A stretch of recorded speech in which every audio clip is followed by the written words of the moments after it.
يا كل سنة وانتم طيبين. Happy Ramadan. Whatever. Also, hello. It's Ramadan. Oh my gosh. It's literally just... Gosh. It's my favorite time of the year. And I'm just so excited. And I just love it. And it's just everything. And so, please don't ruin this beautiful month by stressing over how you're going to study in Ramadan or what you're going to do, or you not knowing and just stressing over and how I'm gonna manage Ramadan and school and studying and exams. Also, my eyebrows look like they're not there because I gelled them upwards, so they look like they're not there, but they're there. All right, I just like gelling them. Anyways, I was like you. This is like just my second Ramadan studying and like having school in Ramadan. So I was just like you, and I was so stressed the first time and what I'm gonna do. But guess what? God will make you figure it out. And I figured it out.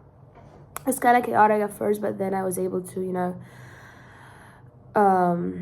get my round back up again, and I was able to figure it out. So here's my hot take on how to effectively time manage your time in Ramadan, specifically to have the best learning experience ever. Trust me. So here it is. So the key into time managing your time in Ramadan and just having the best study experience is by having a schedule. Woo! Everything. I don't think anything that I've mentioned on this channel before, I always mention having a schedule and time managing because it's the truth. There is no secret. It's just having a schedule and following it.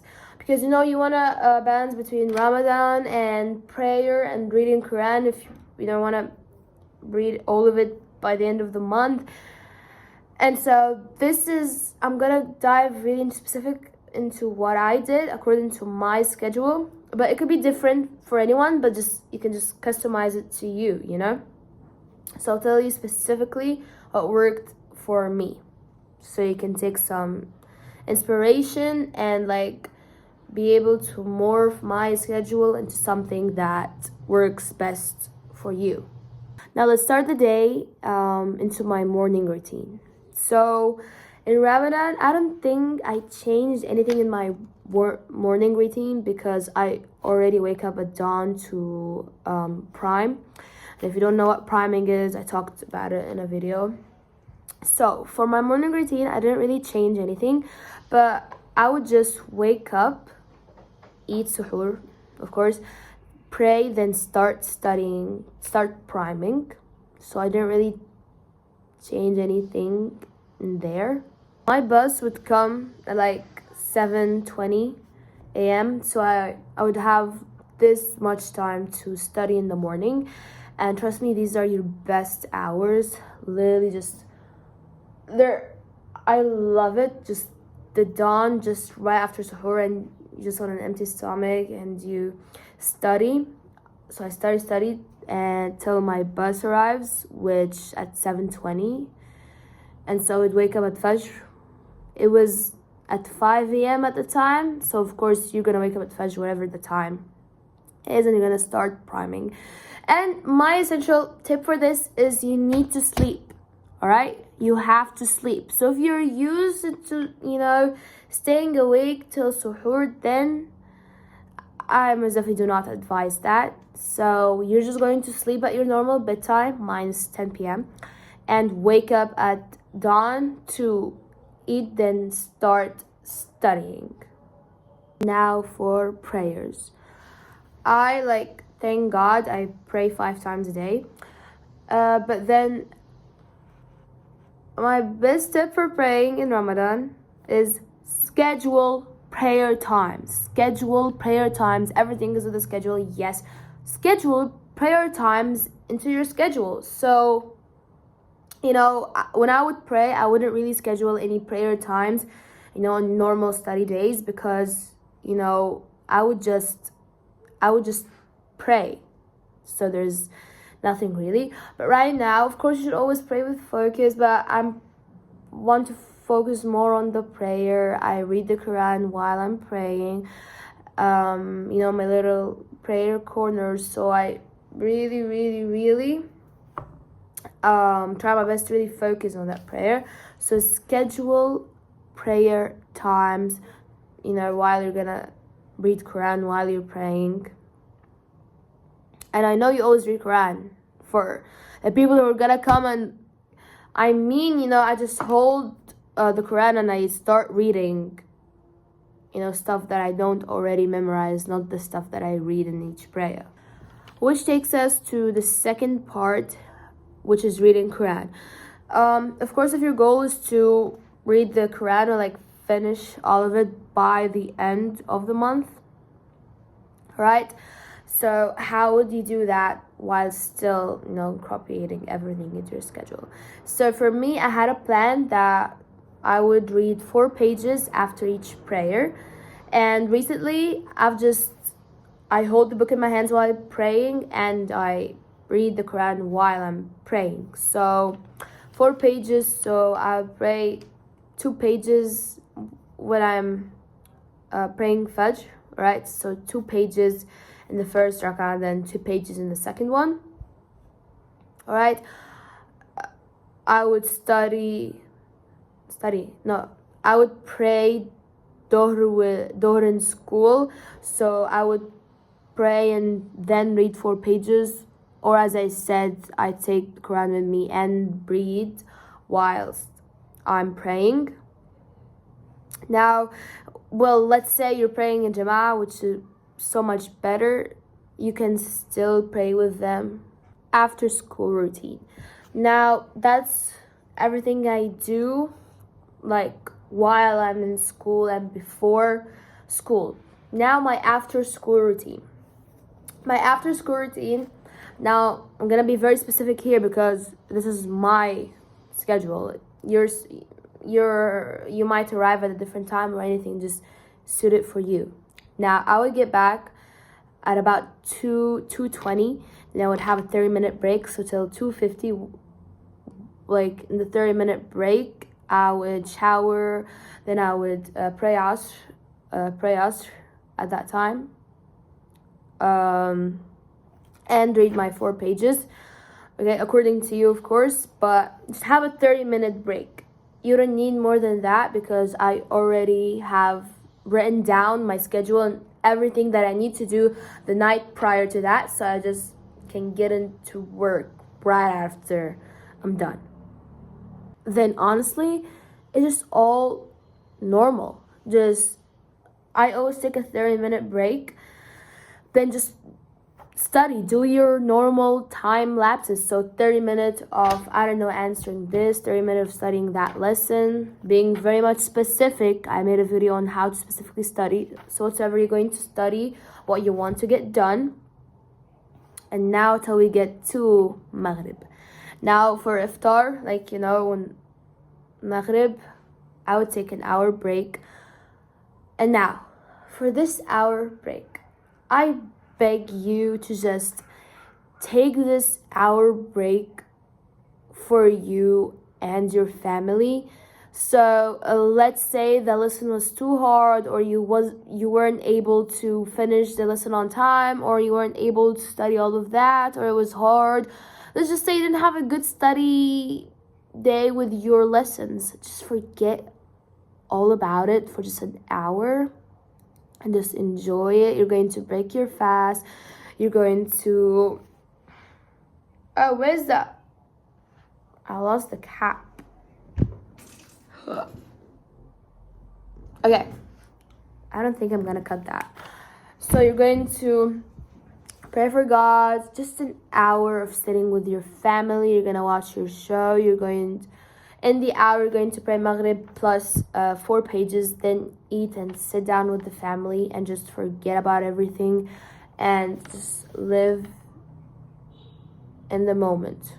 Forget about all of your previous study sessions. And now for Taraweeh. Now I love praying Taraweeh in the masjid, of course, but sometimes I just can't.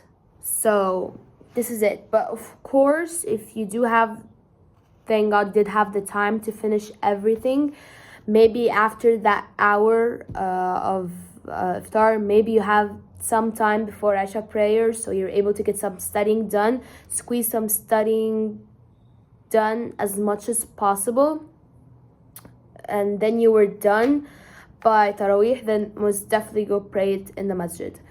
But sometimes I couldn't, so my family would go pray in the masjid, and I would set up a timer for 45 minutes. Were really good for me, praying alone at home. It was just a perfect time not to be too hurried and still not let it take all my time at night, so I can still get some studying done after I'm done with Taraweeh. So what I would do is that I would pray like 4 rakat, then have like a 3-minute break, then another 4, then 2, and then 1. So that's totally, I would pray 11 rakat. Okay, and 45 minutes has been a really good time for that.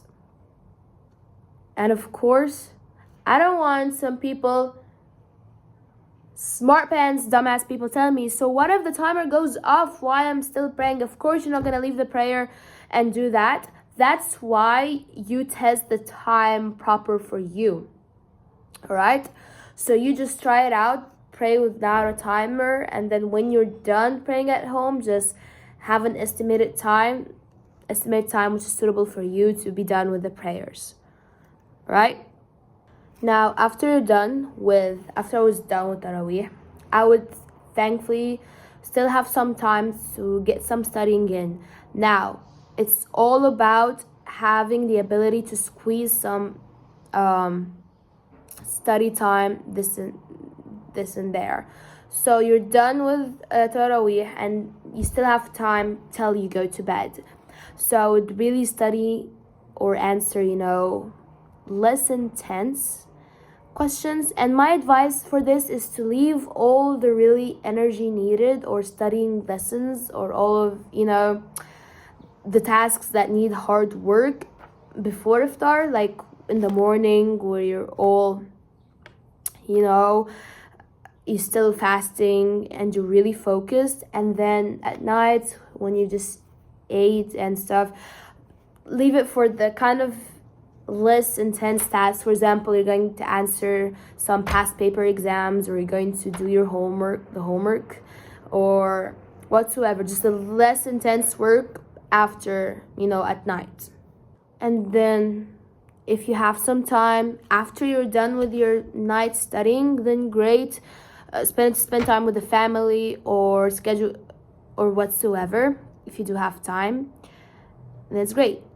Then sleep and repeat. That's really it.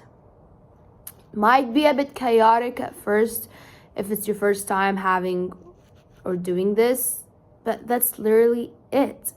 Just really perfect these time management skills just to have the best study experience ever. Then sleep and repeat. You're gonna wake up, you're going to pray, then you're going to study before school till your bus arrives, then again study, and how to manage. You want to read the whole Quran by the end of the month, and you want to schedule prayer times. Then praying Taraweeh. I told you I pray alone at home. Maybe if you're a guy, then yes, you should pray at the masjid, of course. So you're going to accommodate your schedule. Maybe your masjid, maybe they're done with the prayer before, maybe you have an hour before bedtime after you're done with Taraweeh, so you can squeeze in some studying, or maybe you can, study before school, and after iftar, study, and just maximize your time so you have that time for Taraweeh to have free and to pray. And so yeah, and trust me, more than anything, if you're just trying hard enough to manage your time and studying, God is with you and He's going to make things work, inshallah. Last, and please, it's important, it's your mindset. Studying doesn't suck in Ramadan, all right? It doesn't suck to study in Ramadan. Ramadan's literally, it doesn't suck. It's the best time, it's the best study experience of your life if you're just able to efficiently time manage your time.